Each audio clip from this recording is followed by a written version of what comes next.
Assalamualaikum warahmatullahi wabarakatuh. Bismillah, walhamdulillah, wassalatu wassalamu ala rasulillah wa ala alihi wa ashabihi wa mawalah. La haula wa la quwata illa billah. Amma ba'du. Sahabat titik Pak, dimanapun saat ini Anda berada, saat ini Anda berbahagia di dalam suasana Ramadan 1444 Hijriah. Alhamdulillah kita berjumpa lagi dalam pengajian online Al-Hikam sebagai pintu untuk memahami Qul huwallahu ahad, Allahus somad. Kali ini kita memasuki episode yang ke-26. Pada episode ke-26 ini, kita masih membahas kalam ke-14, kalam hikmah yang ke-14 dari Syekh Ibnu Athaillah As-Sakandari, Qaddasallahu sirrahu, yaitu al-kaunu kulluhu zulmatun wa innama anarahu zuhurul haqqi fi al-kaunu kulluhu zulmatun. Kosmos, alam semesta, sepenuhnya dalam kondisi gelap gulita. Wa innama anarahu zuhurul haqqi fih, dan sesungguhnya hanyalah karena sesungguhnya hanyalah menjadi terang karena penampakan al-haq di dalamnya. Ini kali yang kedua kita akan fokus pada kata ini, yaitu zulmatun, kegelapan.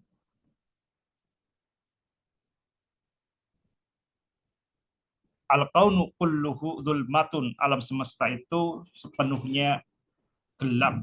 Jadi kondisi awal, kondisi asal, kondisi defaultnya, kondisi standarnya alam semesta itu adalah gelap gulita. Ini yang perlu kita sadari supaya kita bisa terus bersyukur. Jadi kalau kemudian alam semesta bisa kita sadari, bisa terang, itu bukan kondisi asal, bukan kondisi default, bukan kondisi aslinya, tapi itu karena karunia Allah Subhanahu wa taala. Al-kaunu kulluhu zulmatun. Kosmos, alam semesta pada dasarnya seluruhnya adalah gelap gulita. Pada episode yang ke-25 kita telah jelaskan berkaitan yang dimaksud gelap gulita itu seperti apa. Penjelasan yang sangat bagus berkaitan dengan kondisi gelap gulita telah kita berikan, yang kita sampaikan, yaitu berkaitan kondisi kita di dalam fi dzulumatin salas, di dalam kegelapan berlapis tiga di dalam perut ibu kita. Jadi bayi yang berada di dalam gelap, yang di dalam perut ibunya ini pasti mengalami alam semesta itu gelap gulita, tidak ada cahaya, dan dia pun tidak melihat apa-apa, bahkan mungkin juga tidak menyadarinya. Makanya begitu kita lahir, kita nggak pernah ingat apa yang pernah kita alami di dalam perut. Bahkan ketika kita lahir pun kita nggak pernah tahu. Jadi ini fakta yang menarik berkaitan dengan kehidupan manusia. Itu adalah hal terpenting bagi kehidupan setiap manusia, yaitu antara lahir. Jadi kehidupan itu kan yang paling penting adalah dua, lahir dan kemudian mati. Ketika lahir dan ketika mati, ini hal yang paling penting dalam hidup kita, itu kita tidak menyaksikannya. Ketika lahir, mungkin sepertinya kita menyaksikannya, kita merasakan kita lahir, tapi sebenarnya benarkah seperti itu? Tidak ada satupun manusia yang sadar ketika dilahirkan. Kita nangis keras-kerasnya, padahal itu kan pengalaman yang paling emosional. karena berawal dari kondisi yang sangat gelap, kemudian lahir, kita tidak pernah merasakan apapun. Kita tidak pernah merasakan, mengingat sama sekali peristiwa yang sangat penting itu, yaitu lahir. Orang lain yang menyaksikan, dan kemudian dicatat tanggal lahirnya. Tanggal lahirnya bulan apa, dicatat di sini. Ya, di sini tanggal lahir dicatat. Si A, misalkan Profesor B. Habibie, ya, lahir bulan Juni tahun 2006. Ya, 2006, 1926. Ini dicatat di sini, kelahiran tanggal ini.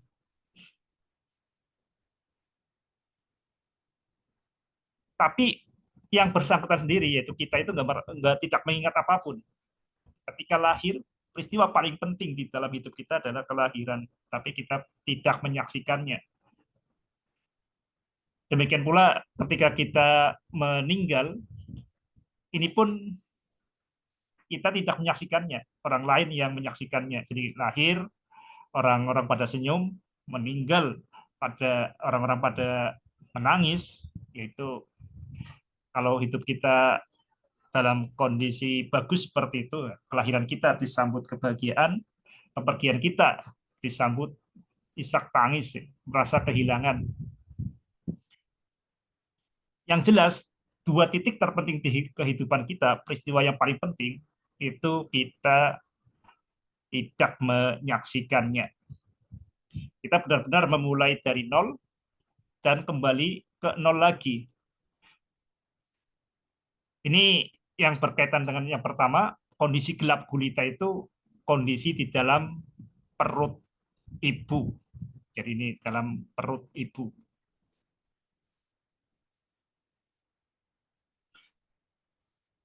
Wallahu akhrajakum min butuni ummahatikum la ta'lamuna syai'aw wa ja'ala lakumus sam'a wal absara wal af'idata la'allakum tashkurun. Dan dialah yang mengeluarkan kamu dari perut ibumu tidak mengetahui apapun. Jadi yang tidak mengetahui apapun bukan hanya selama di perut, tapi ketika keluar dari perut pun la ta'lamuna syai'an, kita tidak tahu apapun. Kita menangis itu respon spontan karena beralih pada dua dunia yang beda. Kita menangis tapi kita lata lamuna syai'an, kita tidak tahu apapun. Kemudian kita diberi perangkat pendengaran, penglihatan, dan kesadaran agar kita bersyukur. Jadi kondisi gelap yang pertama itu kondisi gelap dalam perut ibu kita. Kondisi gelap yang kedua, ini yang ditunjukkan di Al-Quran itu kondisi di dalam perut ikan. Ini diceritakan berkaitan dengan kisah Nabi Yunus. Wadan nuni idza ba mukhatiban fadhanna allan naqdiru alaihi fanada fi dzulumati alla ilaha illa anta subhanaka inni kuntu minadz zalimin. Wadan nuni dan Dhunnun itu gelarnya Nabi Yunus. Wadan nuni idza ba mukhatiban, ketika meninggalkan umatnya dengan kecewa, dengan marah, dan Nabi Yunus menyangka tidak akan dipersulit, ya, jadi akan lepas dari teguran Allah, tapi kemudian ditegur Allah secara langsung dengan dimakan ikan nun. Ini kegelapan. Ini kegelapan, ini kegelapan. Tapi yang disampaikan di sini, ini penekanannya beda. Jadi kalau kegelapan di dalam perut ikan, ini nanti berkaitan dengan zikir, dengan mengingat Allah seperti dikisahkan tadi berkaitan dengan Nabi Yunus. Wa dzannuni idza ba mukhatiban fadhanna allan naqdira alaihi fanada fi dhulumati. Dan Nabi Yunus berdoa di dalam kegelapan, la ilaha illa anta subhanaka inni kuntu minadz zalimin. Jadi ini terutama berzikir. Zikir adalah aktivitas seorang hamba Allah. Jadi kita sebagai hamba Allah, kita harus menyadari segalanya pada dasarnya gelap dan kemudian kita selalu berzikir. Jadi setiap kita sadar berarti harus ketika pula kita harus zikir, kita harus zikir. Jadi karena pada dasarnya alam semesta ini gelap, kita tidak tahu apa-apa. Begitu kita menyadari apapun, ini berarti ada karunia Allah, maka kita harus zikir. Kondisi alam semesta itu gelap, maka kondisi dasar seorang beriman itu harusnya terhubung dengan Allah Subhanahu wa taala supaya tidak gelap. Yang namanya zikir itu berarti kan terhubung. Jadi ibaratnya kita menyalakan lampu. Namun bahasan kita pada kesempatan kali ini berkaitan dengan kegelapan di perut ibu. Ini terutama fungsi kita sebagai khalifatullah fil ard. Jadi kalau di perut ikan kita hamba Allah, kita terhubung dengan Allah Subhanahu wa taala, zikir, mengenal Allah Subhanahu wa taala, dan sebenarnya mengenal rifatullah, ya, mengenal Allah Subhanahu wa taala itu ya kita sudah zikrullah, ya, kita berzikir.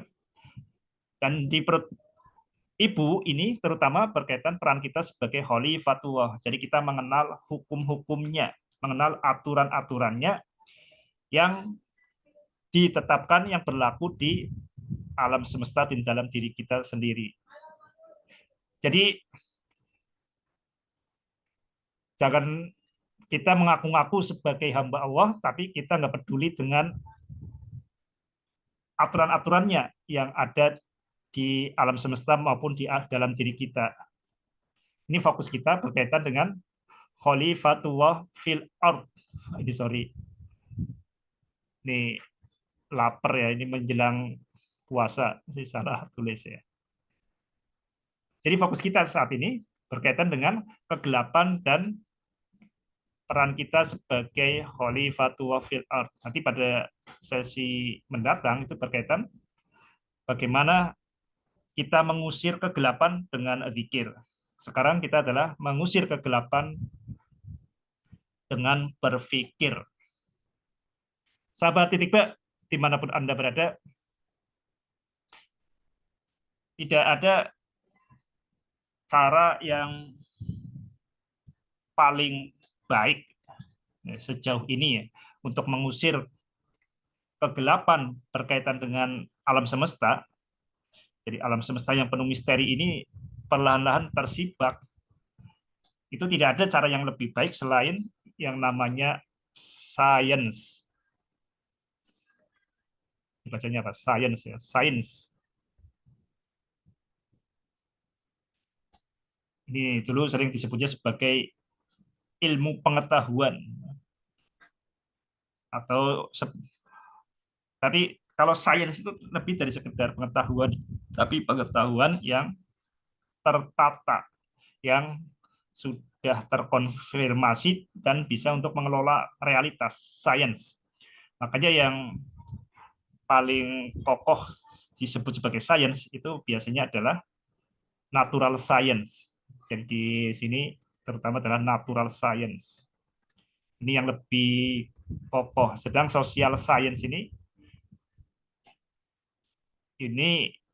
berusaha mencontoh dari natural science. Jadi yang paling kokoh di sini. Dan kita akan fokus memang di natural science yang nomor satu ini. Natural science, science. Saya kali pertama mendengar kata science ini, kalau tidak salah, kelas 3 MI, ya, kelas 3 MI, kelas 3 SD.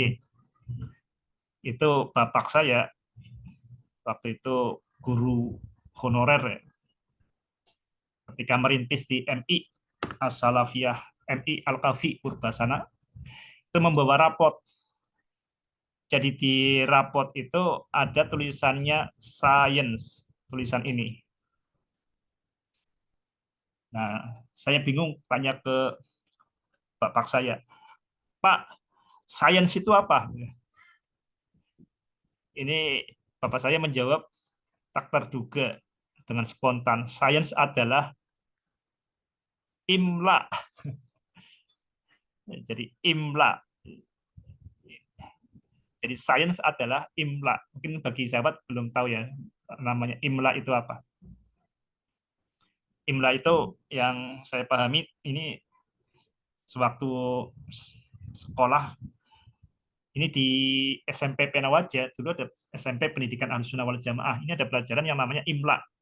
Pelajaran imla itu pelajaran misalkan gurunya mengucapkan sesuatu, kita kemudian menuliskannya. Jadi mengubah dari ucapan menjadi tulisan. Itu namanya pelajaran imla. Jadi misalkan gurunya misalnya Pak Humaiti, wa mal ladzatu illa ba'dat ta'abi. Nah, itu kemudian siswanya suruh menulis wa mal ladzatu illa ba'dat ta'abi, dan tidak ada kelezatan, kenikmatan kecuali setelah bersusah payah. Ini yang hampir tidak ada yang bisa. Kemudian imla misalkan watawa saubil haqqi watawa saubis sabr. Nah, kemudian gurunya mengatakan seperti itu, murid-muridnya menuliskan di buku. Itu namanya pelajaran imla. Saya bertanya ke bapak saya, ya karena bapak saya seorang kiai kampung, bapak Ustadz Ustadz Zainuddin ya. Jadi waktu kecil saya tidak tahu nama bapak saya, tahunya namanya Pak Ustadz, ya, Pak Ustadz, Pak Ustadz, Pak Ustadz. Jadi Pak Ustadz itu mengatakan sains itu adalah imla.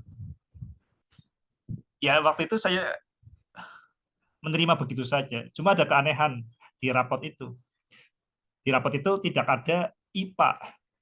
Adanya ini kan, jadi ada di rapot itu IPA-nya nggak ada.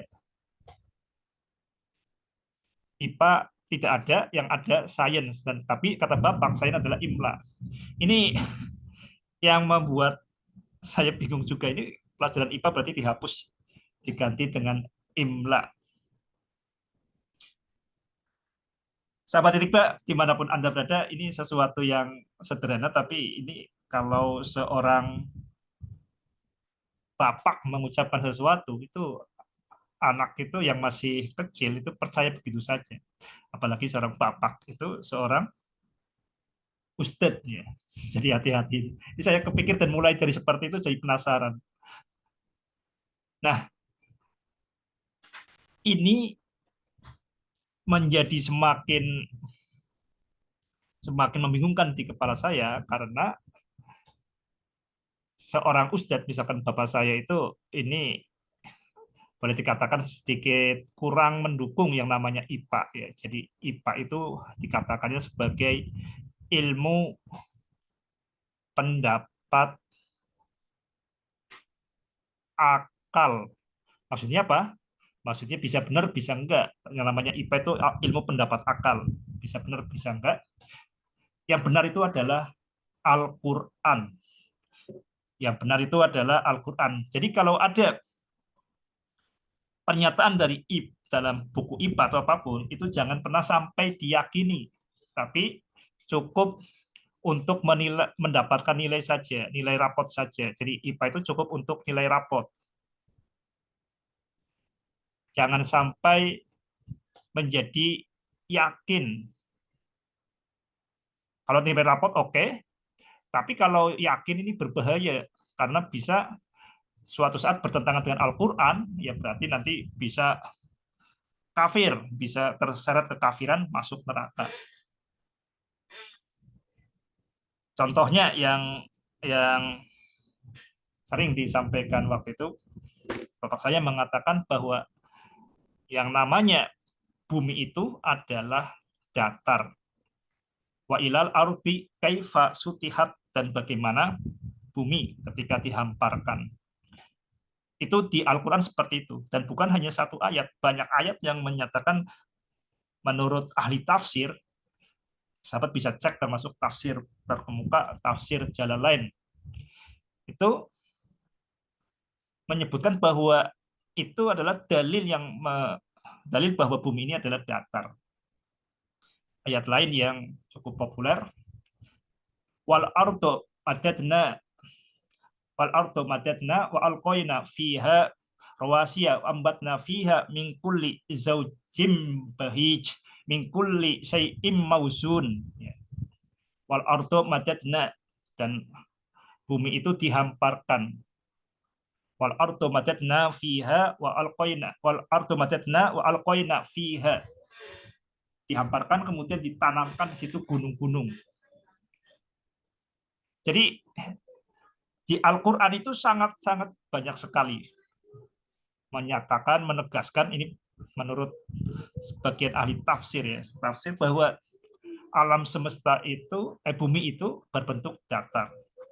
Jadi kalau sampai kita meyakini pendapat IPA bahwa bumi itu bulat, ya kita bisa masuk neraka, terjerat kekafiran.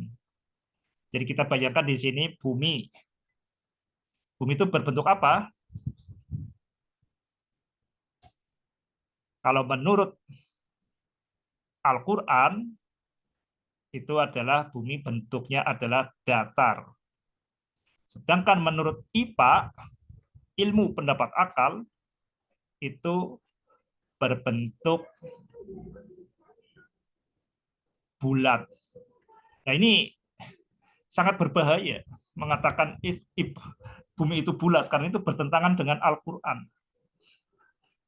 Ini yang sering disampaikan berulang-ulang oleh Bapak ya, sewaktu kecil, yang menyebabkan ketika itu benar-benar anti IPA. Jadi ada buku IPA di situ diungkap ya, bercerita tentang bagaimana ilmuwan sampai berpendapat bahwa bumi itu berbentuk bulat. Misalnya berkaitan bentuk gerhana. Kalau gerhana bulan atau kemudian bulan sabit itu kan ada lengkungan. Jadi itu hanya mungkin kalau buminya berbentuk lengkung, ada permukaan lengkung. Jadi nggak mungkin datar. Begitu juga kalau kita melihat ke lautan, maka ketika kita melihat kapal itu yang muncul itu yang bagian atas dulu. Itu karena permukaannya lengkung. Jadi karena permukaan lengkung, maka yang muncul itu bagian atas dulu. Ya, itu masuk akal, sangat-sangat masuk akal. Sangat jelas bagi saya. Cuma karena di sini harus berhadapan dengan Al-Qur'an, ya ini saya tulis ini Kristen, kafir. Jadi saya coret buku-buku IPA itu, saya tulis seperti itu. Kristen, kafir. Karena apa? Karena ketika dua hal bertentangan ya, berkaitan dengan satu, berkaitan dengan pikiran, yang satu berkaitan dengan agama, padahal agama itu lebih lebih menyentuh aspek perasaan, sedangkan IPA itu lebih aspek pikiran. Ini yang selalu menang itu yang perasaan itu selalu menang. Jadi selama SD, selama MI, ini saya menganggap ini adalah sesuatu yang berbahaya. IPA itu adalah sesuatu yang berbahaya. IPA itu adalah konspirasi orang-orang kafir untuk merusak akidah orang-orang Islam. Maka kita harus hati-hati. Tapi karena sudah terpaksa ada di buku, di rapot, ya kita pelajari. Tapi jangan sampai diyakini. Itu yang diulang-ulang dan itu benar-benar berbekas di pikiran saya. Sahabat Titiba, dimanapun Anda berada, mungkin sahabat menganggap bapak saya itu ini ya, seorang kiai kampung yang konservatif, yang kolot. Tapi setelah saya mengenal kiai-kiai lain, termasuk bapak saya itu adalah boleh dikatakan seorang kiai yang berpikiran maju.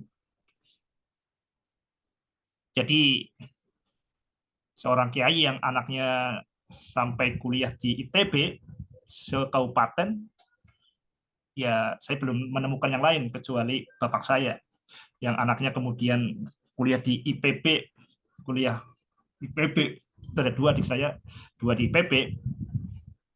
Itu saya belum menemukan yang lain ya.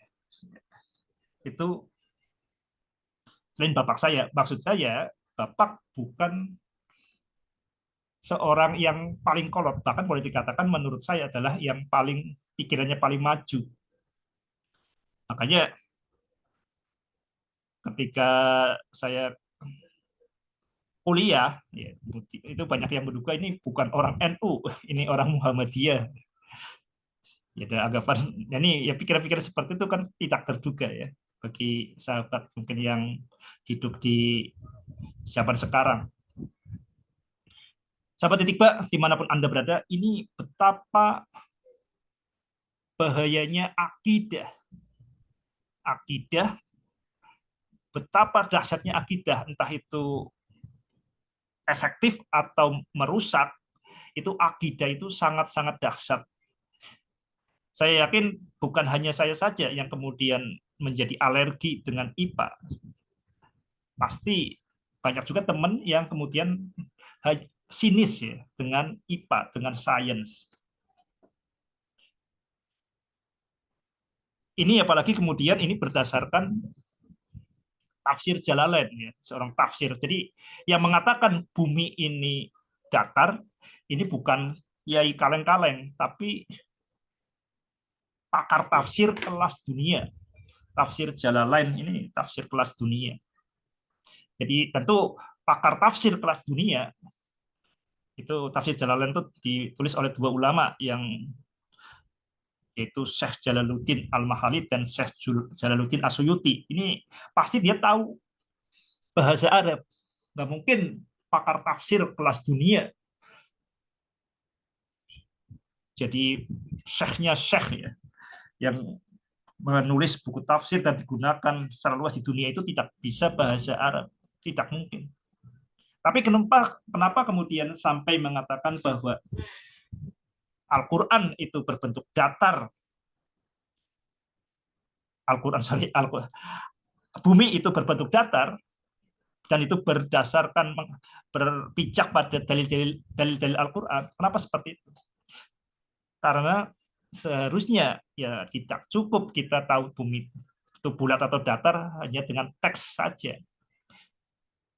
Ini yang sering saya sampaikan dan mudah-mudahan menjadi renungan kita sendiri, kita semua umat Islam sendiri di sini, jangan sampai kita itu beriman pada satu ayat, yaitu ayat kauliyah, ayat Al-Quran, tapi kita mengabaikan ayat alam semesta. Itu dianggap alam semesta itu adalah untuk orang kafir. Jadi kita mengimani satu ayat, mengingkari satu ayat. Ini yang satu di antara yang ingin kami sampaikan melalui pengajian online titik Ba ini. Sahabat titik Ba, dimanapun Anda berada, itu berkaitan dengan bumi datar. Pertanyaannya, apakah umat Islam itu tidak ada ilmuwan yang menyadari bahwa bumi itu bulat? Ini yang perlu ditanyakan. Jadi sebenarnya umat Islam itu selama berabad-abad itu menjadi pusat peradaban nalar, atau menurut ini buku Beyond Reason ya, melampaui nalar. Jadi yang namanya peradaban nalar itu ada mengalami tiga masa, kita ini disederhanakan seperti itu. Yang pertama, masa Yunani kuno. Kita mengenal Socrates, Plato, Aristoteles, Pythagoras, Archimedes, Aristarchus, Demokritus, ya. Itu di peradaban Yunani kuno, termasuk yang kemarin Eratosthenes. Ya. Eratosthenes ini seorang kepala laboratorium di Iskandaria, Mesir. Ya. Tapi secara keseluruhan ini Yunani kuno. Jadi bahasanya bahasa ya, ini Yunani kuno bukan berarti hanya di sekitar di Yunani saja, tapi fase yang paling berpengaruh pun adalah di Yunani. Kemudian fase peradaban yang kedua itu peradaban Islam atau peradaban Timur itu menurut buku Beyond Reason, batas nalar. Ini ada terjemahnya ya, bisa dibaca. Yang kedua adalah peradaban Timur atau peradaban Islam. Yang ketiga baru kemudian balik lagi yang namanya peradaban nalar itu ke Eropa. Mari kita perjelas di sini. Jadi ketika agama Islam dibawa oleh Nabi Muhammad dan Nabi Muhammad meninggal tahun 632, ini bukan hanya secara geografi wilayah kekhalifahan itu meluas hingga menaklukkan ini sampai India dan Eropa, tapi peradabannya pun berkembang sangat pesat. Jadi Islam itu menjadi pusat peradaban nalar bersambung dengan kenabian Nabi Muhammad. Jadi tidak ada jeda. Jadi perisai Nabi Muhammad, kemudian Khulafaur Rasyidin, kemudian Bani Umayyah, Bani Abbasiyah, itu berlanjut peradaban Islam mulai abad ke-7 Masehi sampai abad ke-15 ya, 7 sampai 15 Masehi. Ini ketika di Eropa itu masih banyak yang ya tidak mandi, kotor, kumuh, miskin. Ini di umat Islam, peradaban umat Islam ini bersambung, jadi berlanjut langsung dengan Nabi Muhammad ini menguasai peradaban dunia. Jadi pusatnya sains teknologi ya di peradaban Islam. Tapi apa yang terjadi kemudian? Ini terbelah. Jadi yang sainsnya itu kemudian pindah ke Eropa. Yang kemudian berlanjut di umat Islam, ini terutama berkaitan dengan nalar, ini yang berlanjut adalah logika Aristoteles atau mantik ini yang terus berkembang di umat Islam. Ini peradaban nalarnya yang tersisa ini, yang lain pindah ke Eropa. Termasuk di sini karya-karya dari Ibnu Al-Haytham, kemudian Al-Biruni, kemudian Ibnu Sina yang berkaitan dengan pengobatan, ini pindah ke Eropa. Jadi sains teknya pindah ke Eropa. Jadi sudah ada ulama umat Islam yang bukan hanya berpendapat bumi bulat, tapi sudah mengukur keliling bumi berapa. Tapi itu tidak dianggap sebagai ulama. Karena yang dianggap ulama ya tadi, yang kita sekarang sebagai agamawan. Jadi yang dianggap ulama ya tadi yang menulis buku tafsir itu. Akibatnya kita mulai terbelakang sampai sekarang. Kita bisa ini ya dari keterangan ini kita bisa menggarisbawahi bahwa bid'ah besar ya ini ketika kemudian penyingkiran sains teknologi dari peradaban, hanya menyisakan logika Aristoteles. Sahabat Titikba, dimanapun Anda berada, ini fakta sejarah secara umum seperti itu. Jadi bukan berarti tidak ada umat Islam yang tahu bahwa bumi itu bulat, dan sudah ada, yaitu para ulamanya. Tapi kita tahu ulama yang mengatakan itu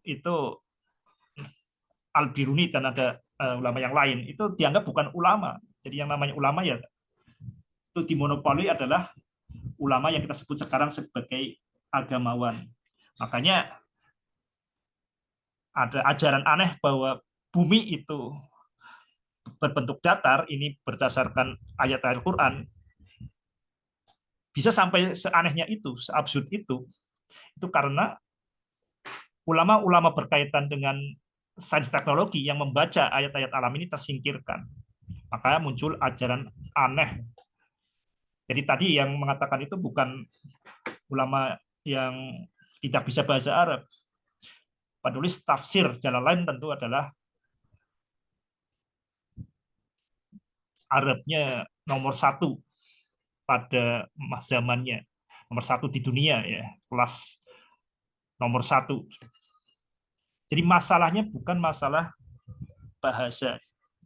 Jadi kalau kemudian kita hanya fokus pada ayat kauliyah Al-Quran, ya kita menganggap bahwa pengetahuan itu berkaitan dengan pemahaman bahasa saja, karena Al-Quran itu kan berarti bahasa Arab. Jadi mengotak-atik ilmu, ya berarti mengotak-atik bahasa. Tapi kalau kemudian kita mau mengakui bahwa alam semesta itu pun adalah ayat dari Allah Subhanahu wa taala, maka masalah bahasa saja, nahwu sorob balahu itu tidak cukup. Sahabat Tiba, dimanapun Anda berada, ini berkaitan dengan bumi datar. Selanjutnya pun situasi tidak jauh berbeda. Jadi secara umum kita akan menggambarkannya seperti ini. Jadi yang namanya sains ini berusaha memperluas pengetahuan kita, memperluas ruang cahaya, ruang yang disoroti cahaya. Ini yang dilakukan oleh sains. Tapi setelah tadi ketika sains dihilangkan dari umat Islam, dari peradaban Islam, ini yang dilakukan oleh agamawan ini seringkali justru adalah memperluas ini ya, justru memperluas atau memperkuat kegelapan. Ini yang dilakukan oleh agama dalam tanda kutip. Jadi ketika sains itu bersusah payah untuk menghitung keliling bumi, ini ada cerita Al-Biruni ya, itu sampai kemudian naik gunung, dari naik gunung kemudian melihat sampai melihat horizon, dan kemudian dengan trigonometri dari situ kemudian sampai pada kesimpulan bahwa keliling bumi adalah 40.000 kilometer sekian ya, kalau dalam ukuran sekarang. Itu berarti itu bukan proses yang mudah. Jadi para ilmuwan yang membaca ayat-ayat alam ini bukan sesuatu yang mudah untuk mendapatkannya. Tapi sementara itu kaum agamawan itu terus berusaha menghancurkan sains. Ya dengan kalau kita bandingkan situasinya ya. Kaum ilmuwan itu berpijak pada data, pada pengukuran, pada pikirannya. Sementara kaum agamawan ini berpijak ini berasal dari Al-Qur'an. Ini pasti benar di Al-Qur'an. Apa yang terjadi? Ya pasti yang menang adalah agama. Ini yang persis yang saya alami secara psikologis tadi. Ketika pertarungan antara agama dan sains, ya orang akan membenarkan agama. Sains itu ya tidak beresiko.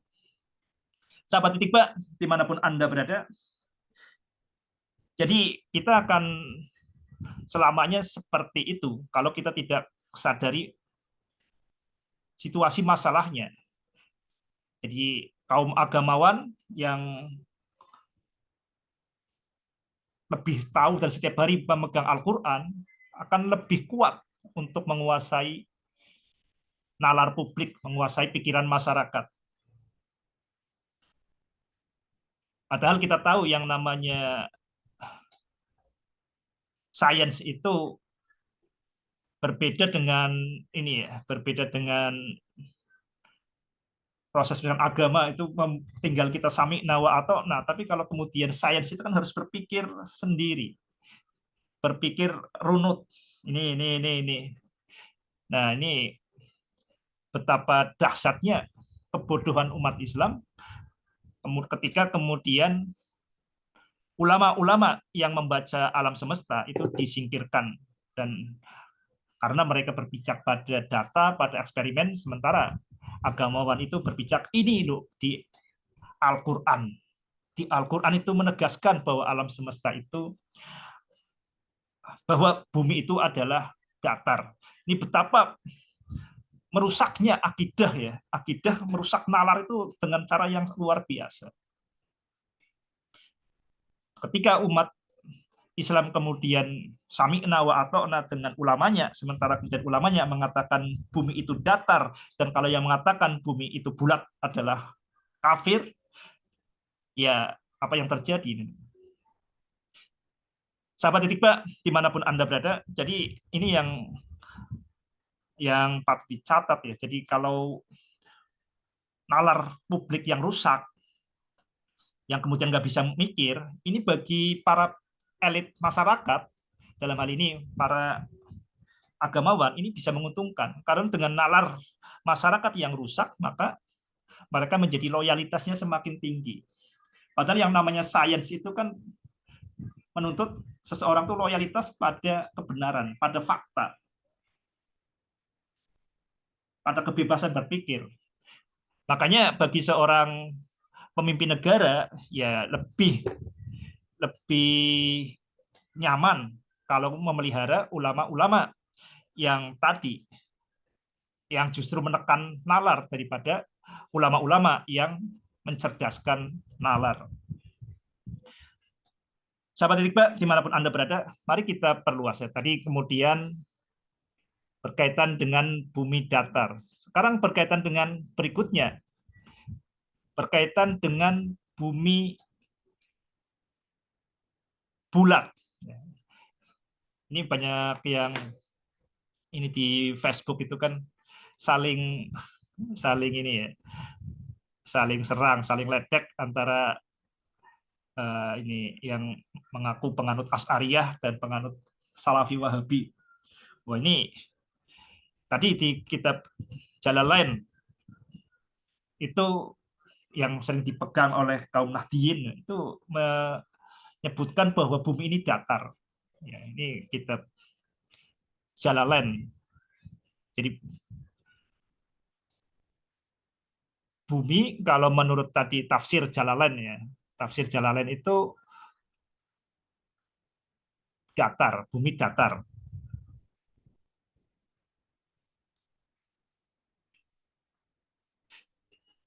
Sementara bumi menurut Syekhul Islam Ibnu Taimiyah, ya, ini rujukannya teman-teman di Salafi Wahabi Ibnu Taimiyah, ini mengatakan bahwa bumi ini bulat. Nah ini makanya ini sering digunakan untuk membuli. Jadi kelompok ini membuli kelompok ini ya, karena bumi bulat ini lebih sesuai dengan sains ya. Maka ini untuk bahan serang.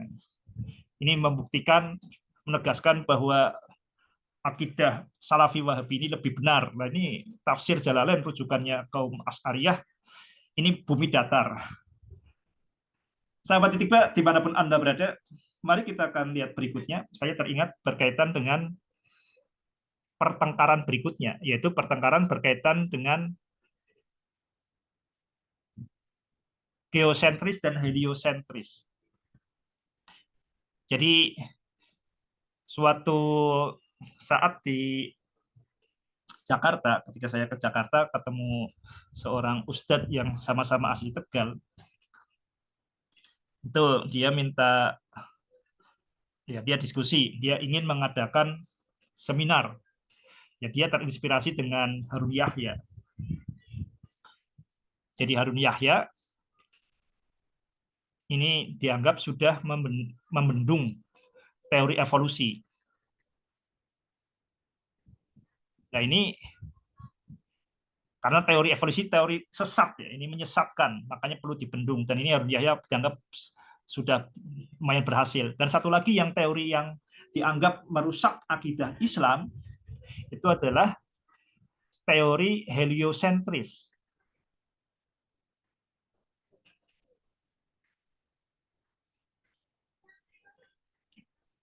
Bahwa matahari adalah pusat alam semesta. Jadi ini matahari Asy-Syamsun. Ini adalah pusat alam semesta, sementara bumi itu adalah satu dari planet yang mengitari matahari. Ini ajaran yang sesat, yang bertentangan dengan Al-Quran. Jadi sahabat saya mengatakan seperti itu, dan dengan membawa dari kitab karya Syekh Abdul Aziz bin Baz.